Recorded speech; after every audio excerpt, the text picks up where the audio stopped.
Good afternoon, everyone.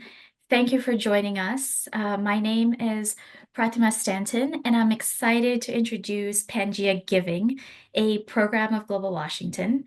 Pangea is a community of philanthropists working together to support grassroots leaders and organizations across Africa, Asia, and Latin America.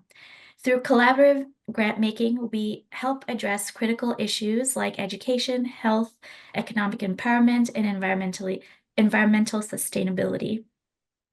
Today's session highlights the incredible work of Pangea grant partners through 3 compelling short videos.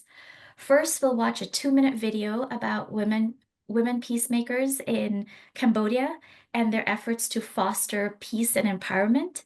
Next, we'll learn how Voces y Manos in Guatemala is reviving ancestral agricultural practices to empower communities. And finally, we'll see a 5-minute video featuring the Solidarity Eden's Tigray story, showcasing the resilience of refugee communities. We're also honored to have Jules Meele from Uganda and Joshua Machinga from Kenya with us today. And so after the videos, they'll join us for a live Q&A to share their insights and answer your questions about the videos of Pangea's work. And once the videos are done, please turn on your video and unmute yourself if you would like to ask a question. So thank you and enjoy the videos.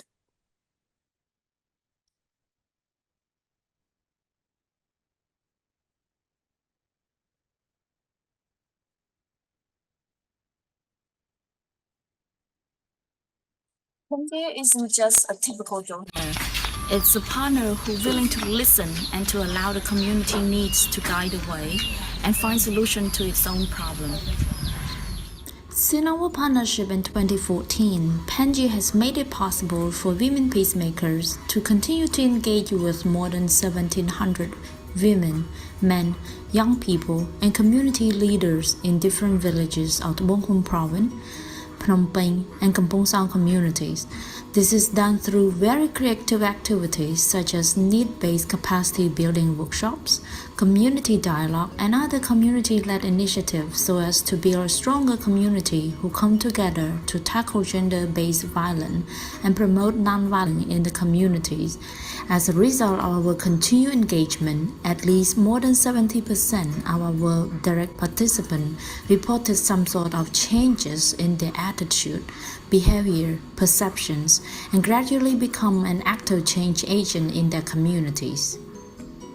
We cannot thank Pangea enough for the contribution to making a difference in our communities here in Cambodia.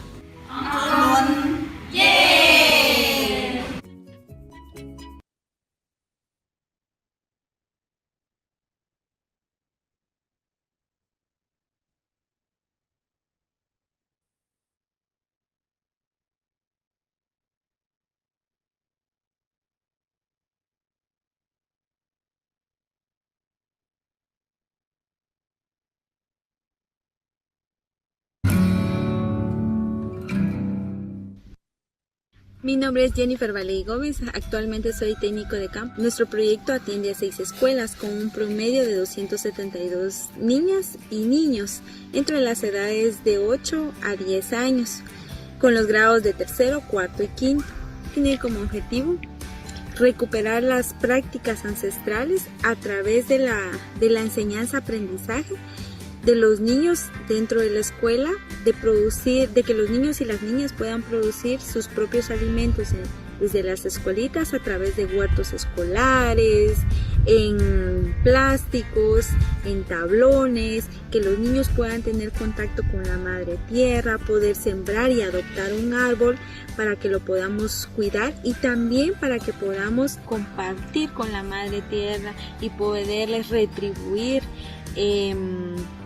Los niños y las niñas también tienen un pequeño cuaderno de apuntes donde anotan cada actividad que realizamos, por qué la importancia, y lo pueden hacer a través de la escritura o a través del dibujo, donde ellas puedan expresar cómo se sienten de aprender o realizar una actividad en cada sesión que se realiza, que podamos compartir dentro de las escuelas y que los niños también vayan adquiriendo ese aprendizaje de poder ver que podemos sembrar y también cosechar, y de esta cosecha poder nutrirnos y que los niños tengan esa alimentación sana desde su casa y que vayan aprendiendo para que en un futuro estos niños puedan transmitir ese conocimiento que los abuelos nos están dando ahora, transmitirle a las nuevas generaciones y poder hacer que estas prácticas de agroecológicas basadas en agricultura desde las escuelas puedan continuar y puedan tener trascendencia en un futuro.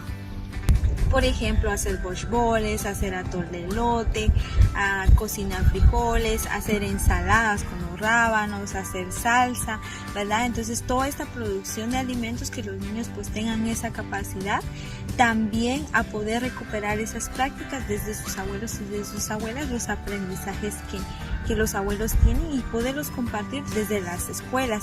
Además que los niños y las niñas pues van a tener el espacio donde ellos sean los líderes que puedan mencionar, que puedan compartir sus experiencias, sus conocimientos y que ellos nos enseñen a nosotros y también nosotros podamos enseñarles a ellos. Mi nombre es Emeliana Chunchibalán, estoy representando a tercero cuarto primaria. Estoy muy agradecido por el proyecto que nos han dado, ¿verdad? Así como niños, nosotros estamos muy orgullosos de aprender el respeto, la humildad y cómo respetar a los mayores de edad y a nuestros compañeros y a los docentes. Y yo les quiero contar hoy cómo cuidar a las hortalizas, la milpa, la tierra. Las hortalizas hay que cuidarlos como, por ejemplo, no pisarlos, no arrancarlos por gusto, y la milpa hay que ponerle su abono, pero que no sea químico, porque el químico jode la tierra, y si nosotros le ponemos químico, se nos mueren los insectos, se nos muere la madre tierra, ¿verdad? Se contamina por el químico y nosotros ya no tenemos cura para curarlo, ¿verdad? Y nosotros hemos sembrado los frutales y ya están creciendo para hacer un gran árbol, para cosechar también, para cuidarlos, parte de la naturaleza, los animales, todo, ¿verdad? Y gracias por el proyecto y solamente gracias. Es muy importante enseñarle a los niños y a las niñas la importancia de la alimentación saludable, a ser líderes, a escuchar los saberes y los conocimientos ancestrales de sus abuelos. Es por ello que este proyecto apunta hacia un mejor aprendizaje.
Mie jina langu Nangafu Tegere, mimi natokea Kongo.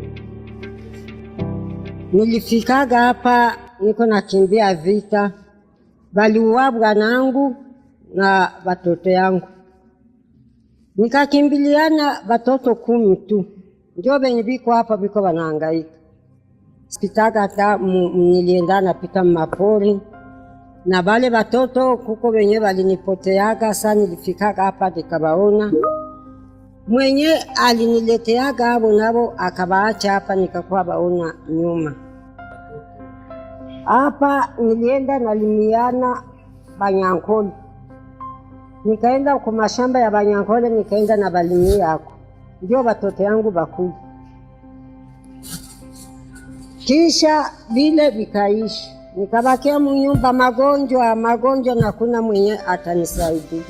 Nikivala batu bananisaidia, nikikula batu bananisaidia. Sina makao hapa, njala hapa, ninaanza napitisha vishusha hapa. Leo sina makao na sina kwenye niko leo. Mpaka leo nikaona niingie kwa huu vishusha, nikuwa nabupitisha niangalie kama watoto yangu batakula. Kuko watu walienda na pitapita, wakaenda na pitapita, wakatuambia kuko masomo yenye batafungua. Tukimbilia hapo tuende tunaangalia gisi tunaweza ishi. Tunajifunza vya kushona. Kwa leo bakuu bakanisaidia, niko na shona, niko najifunza kushona, lakini siyajua ningali na shona kibutepe.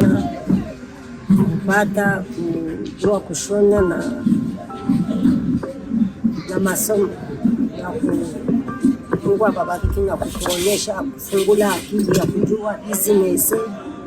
Unaweza pata mpangali wako unaweza jua gisi, unaweza lichunga. Yenye vilitumaga mimi kusoma na mimi nijue kushona. Mimi naweza penda leo nipate mashini na mtu anaweza niletea nguo yake, na mimi napenda nitoshe amo mitwaro 2, mitwaro 5, ile zinaweza nisaidia.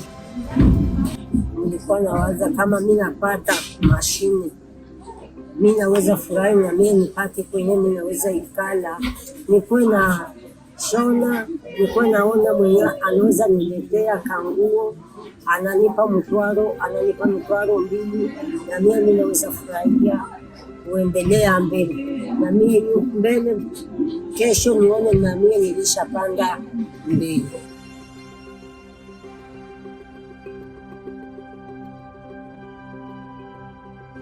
Hapa sasa ninakuyaga, ninakuta wenzetu wa mama hapa, ninafurahi sana.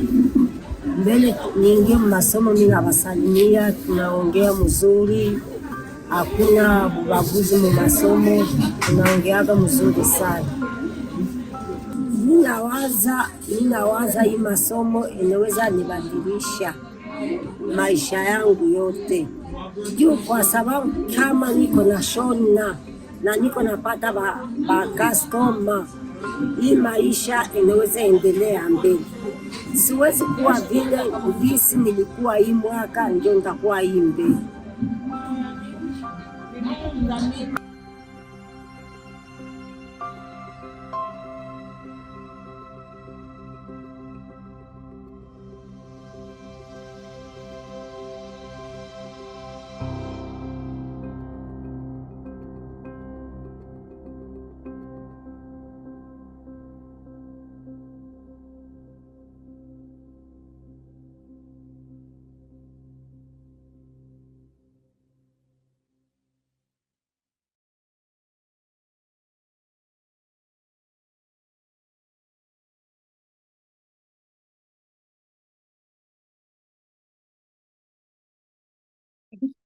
Thank you for that wonderful video, Jules. It looks like you were one of the directors of that video.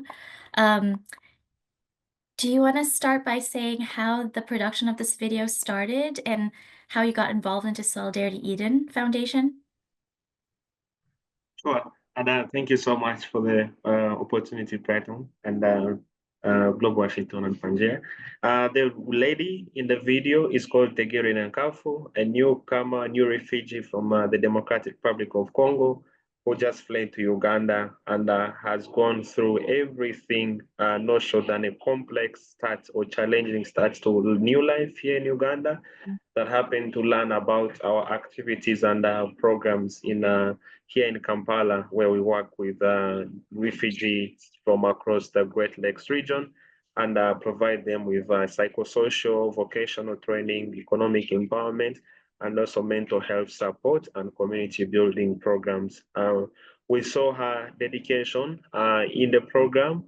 We saw the motivation she brought every day to improve and have something that could help her rebuild her life. And we were touched by her story, and we felt was not only a motivation to the fellow refugees around to see and also hear what the experience she has gone through, and also how she's hoping to rebuild her life, but then also spotlight that to the outside refugee stories as well.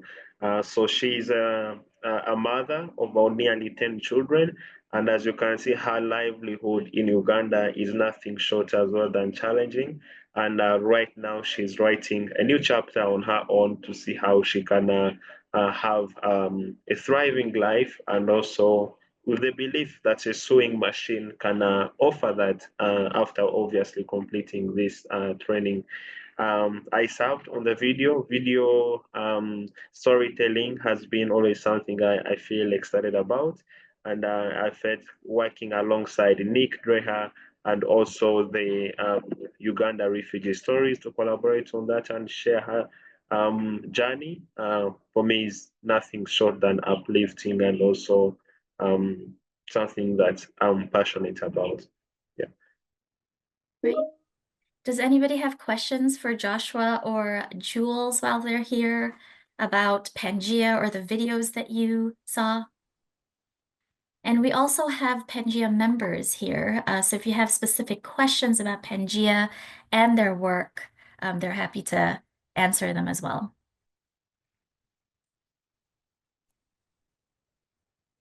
Alan, maybe, thank you so much, Jules and Joshua, for joining us today. I mean, this is an incredible opportunity to have you both with us, and thank you for all that you do. And these videos, I think, are an incredible testament to the work of Pangea, and more importantly, the work of the organizations in the field. But Alan, I don't know if you or anyone else would like to jump in and provide any background on Pangea that might be helpful. Sure. Yeah, one thing I thought about saying was that we, of the three organizations that you saw there, Pangea walked along with them. That's the way we see ourselves, as walking with our partners along with them, making operating grants, usually over a 6-year period, to support the various things that they're doing in those things. I think that building, Jules, didn't Pangea's grant help building that building where your sewing is going on now? Yeah. So we've learned so much from all of those groups. And Pangea is a group of community members in the Seattle area who meet together, and we see ourselves as a learning organization. And we want to learn what the needs are that people have and how we can best support them. And we do it all ourselves. We run our own grant making process, and decide where to solicit proposals, review the proposals, ask questions, and then make recommendations for what grants should be made. And another important thing that's been so valuable is the site visits that we do. So groups of people, we're divided up into regional areas.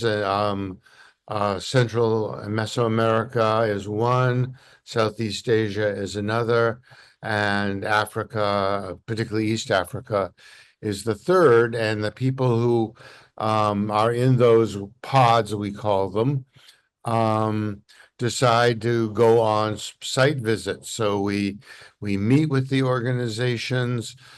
Sometimes we're able to provide technical assistance from people in the group. So, for instance, with Joshua's organization, he wanted to start. This is a really funny story. Joshua came to Seattle, and he said, I want to start a cooperative of women, because when women just grow their own vegetables and they go to the side of the road to sell them, they don't make a lot of money. But if we had a cooperative, we could really find out how to market these things. So lo and behold, my wife loves Goodwill, and we went down to Goodwill, and there was a big book on cooperatives. And Joshua grabbed that book and took it back to Africa with him, and started a women's cooperative, and two Pangea members who had experience in organization development went over and spent a week with the women that Joshua had recruited for the cooperative and helping them form their organization. How are we going to make decisions? Who's going to lead the meetings? That all of the things that you do when you start to organize something, and help them. And it was a terrific experience. And the women, they had some false starts. It took 2 or 3 years for them to really get going. But in the end, they were growing and aggregating so much rice and beans that Joshua was able to get the World Food Organization to buy it from the Wasoni Women's Cooperative. That all started with a book from the Goodwill down in Tukwila. I'll stop there. Great. Yeah, thank you, Alan. I think Laura has a question. I do, thank you. And I see Marianne also asked a question in chat. Jules, Joshua, and Alan, really thank you so much for sharing the videos and for the incredible work Pangea is doing. I have 2 questions. One is, working and supporting efforts at the grassroots, which is also what Mona Foundation does, and building those relationships. We have found it's not just about the mechanics of what you do. Like if you just go do this, then these programs will be beautiful. Like they'll be amazing. A lot of it has to do with the underlying values that are at the heart of the organization and the group of people that are interacting with people in local communities around the world. I wonder if you could speak to what you have found in your experience to be the essential qualities or values that enable such effective transformative work at the grassroots level. That's my first question. I don't know that we'll have time for the second, so I'll stop there.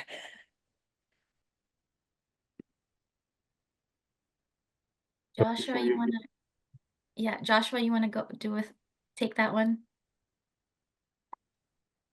Yeah. Joshua, you're muted.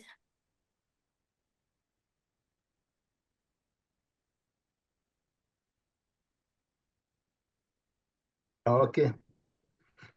I was saying I'm Joshua Mwai. I'm the CEO of Commonwealth for Africa. And just as Alan puts it, for one to realize the kind of a mission or idea they want to achieve is first of all is to really learn about the community, their desires, who they are, what they want to do, where they are, and where they want to get to.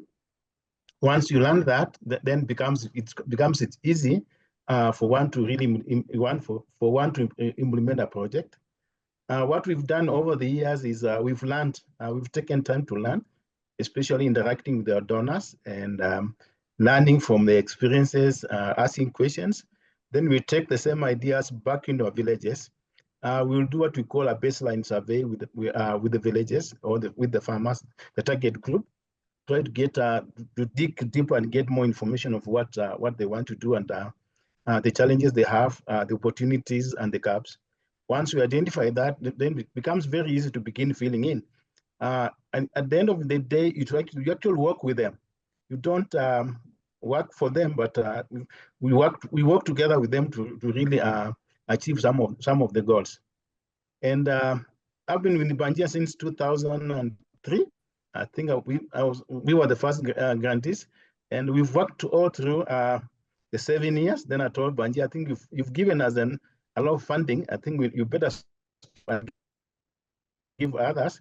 Since then, again, we're actually working with other grantees of Pangea that is funding through the East Africa Leadership Forum. So we meet each year sharing experiences from different communities and different NGOs in different countries so that we build ourselves. That's pretty much the idea about the question you just asked. Maybe Joel, you can jump in and maybe share a little bit of experience over the same. Sure, Josh, and nothing much than what you've just added. Basically, it is the belief that change happens at the speed of trust. And if the local community can see what you're up for as a program, and that obviously will impact and be able to bring that trust grow and also be, and actually if they can also see that you are not solving an unclear piece of a puzzle, but something they see clearly and understand where it's building to, and having their voice as part of all the program design, program input, contribution, and also evaluation.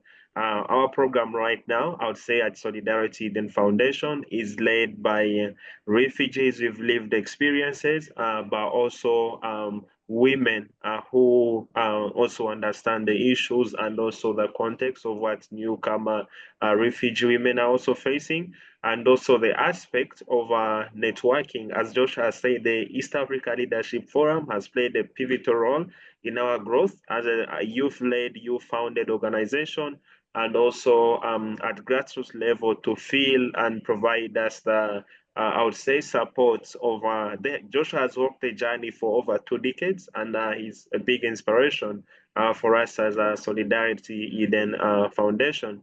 And finally, is the element of learning from what's happening in the community, and also contextualizing that and bringing it and working with, in collaboration with both community level stakeholders, because they also have a voice and a big influence to the sustainability and also running of anything that can be there. We know cultures and cultural groups and leaders are the authors of every narrative as well.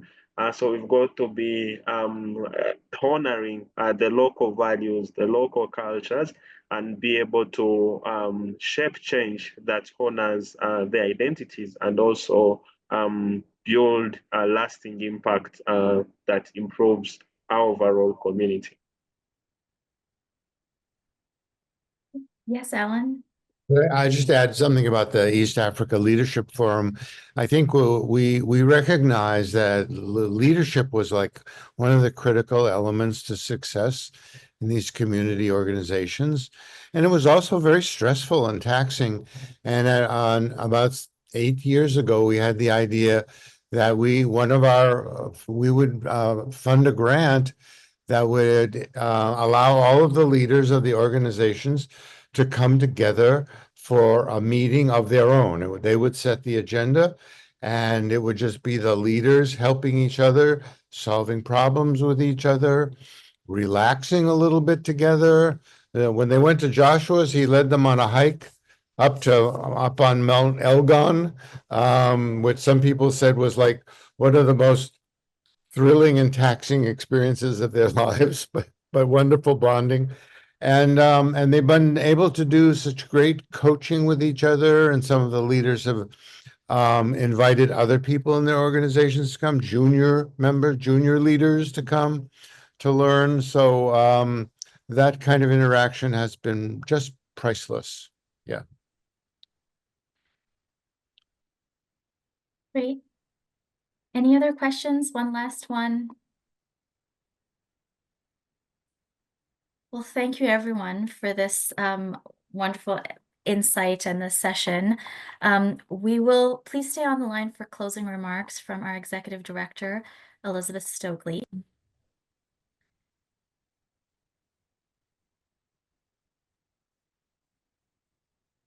No, thank you so much. I mean, I'm truly humbled and in awe of everything that those on the line for this this Pangea session, and everyone who has joined us from all around the world, what everyone has had to share today in our conference, highlighting the unique opportunities we all have to personally engage, in the case of Pangea, in grassroots community development, And I think Pangea is a perfect note to end on.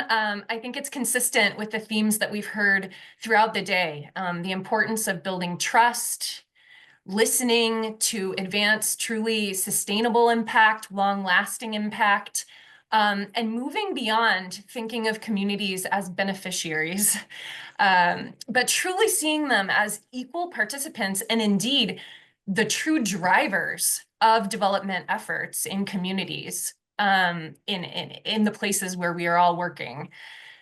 Today, as we reflect on the power of initiatives like Giving Tuesday today, let's remember that driving social impact starts with all of us coming together as a community.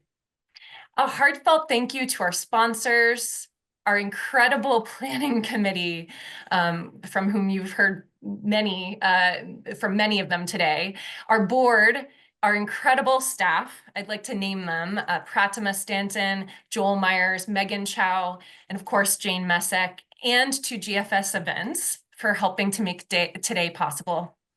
And as we close this morning's sessions, or whatever time it is for you, we're thrilled to continue these important conversations tomorrow. Remember, our discussions don't end here. Keep sharing your reflections, asking tough questions, and collaborating on ideas together. In a rapidly changing world, advancing social impact calls for vulnerability, connection, and continuous learning. Together, we can build a more equitable and resilient global community. And I'm excited to see many of you tomorrow. Thank you.